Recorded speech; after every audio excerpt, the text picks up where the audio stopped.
Hi all, welcome to the channel and I hope you enjoyed the video yesterday.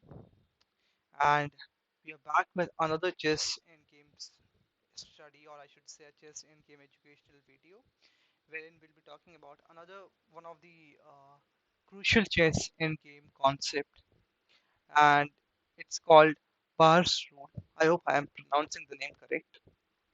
And it's a pretty interesting concept if you can remember, and it will help you to calculate positions pretty effectively and efficiently.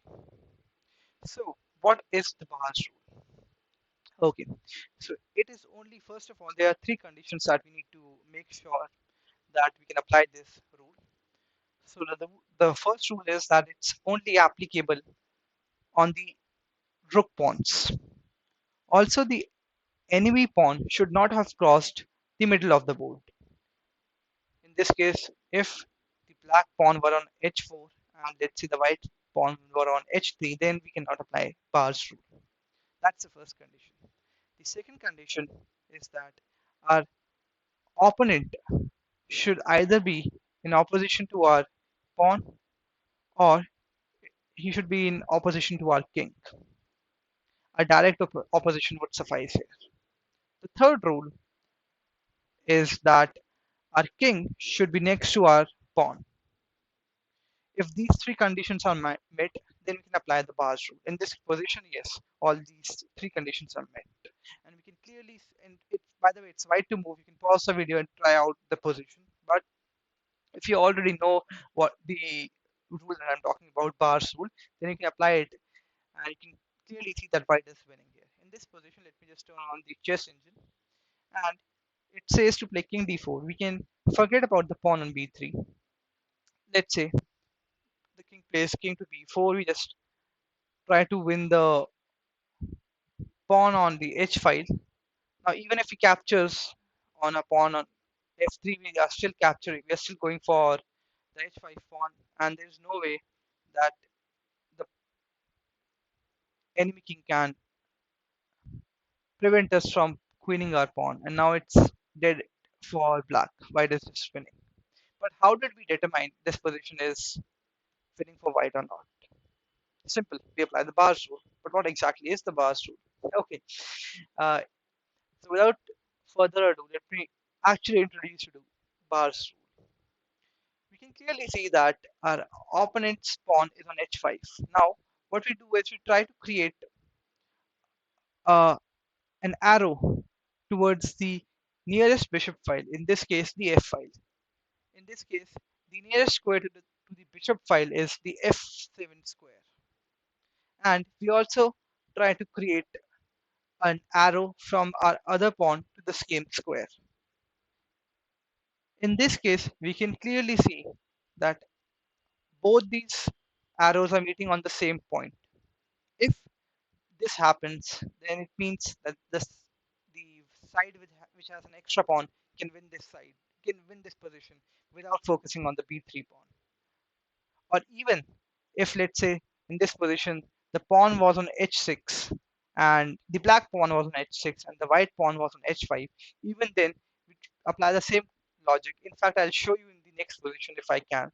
The idea is to draw an arrow from our enemy king to the nearest bishop file and then create another arrow to the same square. If both these arrows are meeting on the same square, then it's winning for the side with the extra pawn. Or even if, let's say, for some reason, our enemy's arrow is above than our own pawn's arrow, even then it's winning for the side with the extra pawn. Let me just bring on another example to the screen.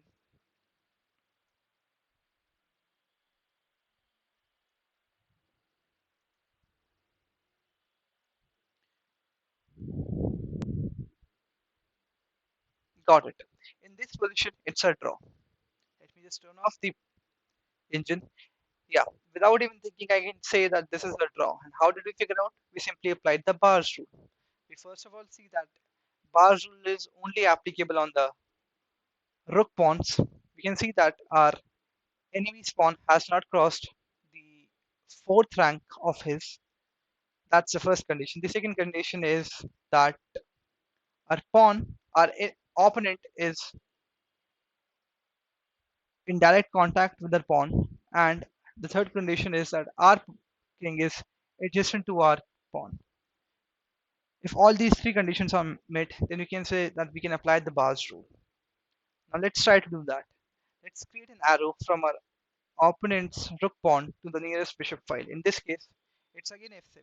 And let's do the same. Let's create an arrow to the same file wherein our opponent's arrow is. In this case, it's f8.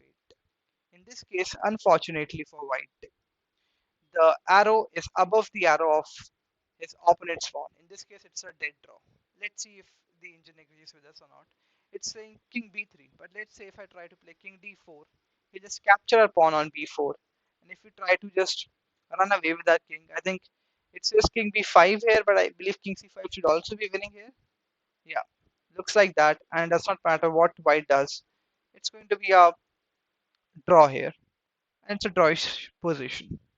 The king really cannot get away from the h file because if king h6, king f6, king h7, king g7, king h, let's say if king h8, we can just simply play. Maybe king g6 is also good, or in fact king f8 is also good here. But and even if let's say after this position, if white tries to gain a tempo with h5, even then it's a draw with king f7. And let's say if you try to play king g5, then king g7 is a draw. In short, it's a drawish position. Yeah, it's a draw. I hope that I this video made sense to you. If it did not, you can leave your comments down below and I can rectify those comments, or I can help you with this concept, or I can create another video on the same concept. And yeah, if you are new to the channel, just subscribe to it because I stream on weekdays. In this case, I wasn't able to stream because of some prior commitments, but yeah, see you next weekend. Till then, take care.